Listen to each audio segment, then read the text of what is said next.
ராமநாதபுரம் நரசிம்ம கோட்டம் பகுதியைச் சேர்ந்தவர் தான் முத்துமாரி. இந்த முத்துமாரிக்கு முருகன் அப்படிங்கிற கணவன் இருக்காங்க. இந்த கணவன் கூட கருத்து வேறுபாடு காரணமாக பிரிஞ்சு வாழ்கிறாங்க. பிரிஞ்சு தன்னோட 3 மகன்களோடு சேர்ந்து வராங்க.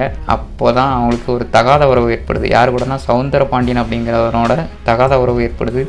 அந்த தகாத உறவு தன்னோட மூத்த மகனுக்கு நந்தகுமார் அவனுக்கு பிடிக்காமல் போகுது. இதனால் தன்னோட தாயை தலையில் அம்மிக்கல்ல போட்டு கொல்றான்.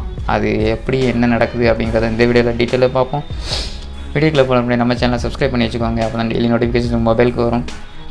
ராமநாதபுரம் நரசிங்க கோட்டம் பகுதியை சேர்ந்தவர் முத்துமாரி. இந்த முத்துமாரிக்கு முருகன் என்ற கணவன் இருக்கிறாங்க.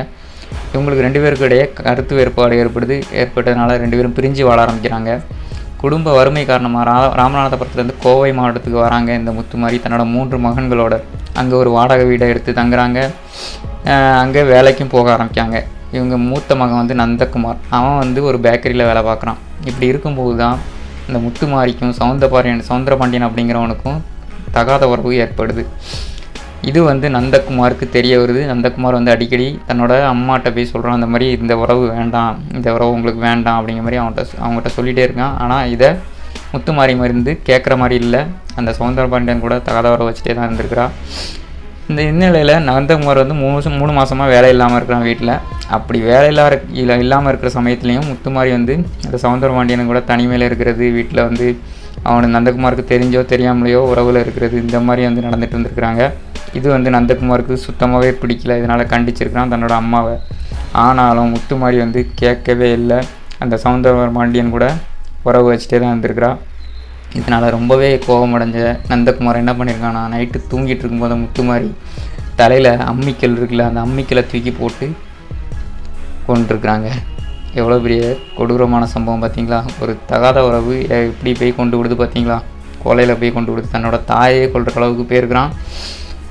அதுக்கப்புறம் அந்த நந்தகுமார் வந்து தப்பிச்சு போய் தன்னோட சொந்த ஊரான ராமநாதபுரத்தில் அவங்களோட உறவினர்கள்ட்ட போய் இது மாதிரி சொல்லியிருக்கேன், நான் எங்கள் அம்மாவை கொன்னுட்டேங்கிற மாதிரி. உடனே அவங்க விழுந்துடுச்சு ஓடி வந்திருக்கிறாங்க. வந்து பார்த்ததில் இந்த முத்துமாரி இறந்து கிடந்திருக்கிறாங்க. போலீஸ் தகவல் அறிஞ்சு வராங்க. வந்து அந்த தலைமறைவாக இருந்த நந்தகுமாரை பிடிச்சி ஜெயிலில் போடுறாங்க.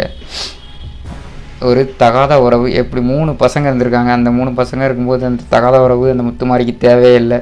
இந்த சம்பவம் மூலமாக என்ன தெரியாதுன்னா, கருத்து வேறுபாடு காரணமாக பிரிஞ்சிருந்துன்னா நம்ம வந்து பிரிஞ்சு தனியாக இருக்கலாமே தவிர இன்னொருத்தங்க கூட போய் தகாத உறவு வைக்கிறது ரொம்பவே தப்பு. அப்படி ஒரு வேளை பிரிஞ்சிட்டிங்க அப்படின்னா டைவர்ஸ் பண்ணிவிட்டு அதுக்கப்புறம் இன்னொருத்தரை கல்யாணம் பண்ணிக்கோங்க. அதை விட்டுட்டு அவன் பிரிஞ்சிருந்து டைவர்ஸே பண்ணாமல் இன்னொருத்தரும் கூட போய் உறவு வச்சா அது தப்பான உறவாக தான் முடியும். கடைசியில் அது இறப்பில் தான் போய் முடியுது. நிறைய சம்பவங்களை நம்ம பார்த்துருக்குறோம்.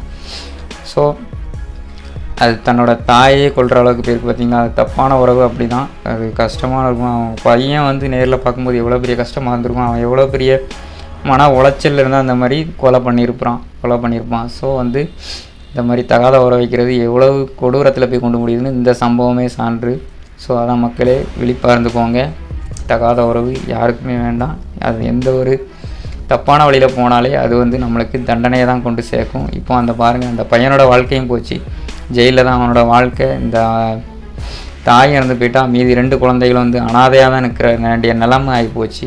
ஸோ வந்து எவ்வளோ பெரிய கஷ்டத்தில் அந்த குடும்பம் போய் மாட்டிக்கிச்சு பார்த்தீங்களா? ஸோ அதை மாதிரி மாட்டணும்னா நம்ம வந்து நம்ம மனசை சுத்தமாக வைக்கணும். நம்ம வந்து சுத்தமாக இருக்கணும். ஒருத்தனுக்கு ஒருத்தி அப்படிங்கிற மாதிரி வாழது தான் இந்த ரொம்ப நல்லது.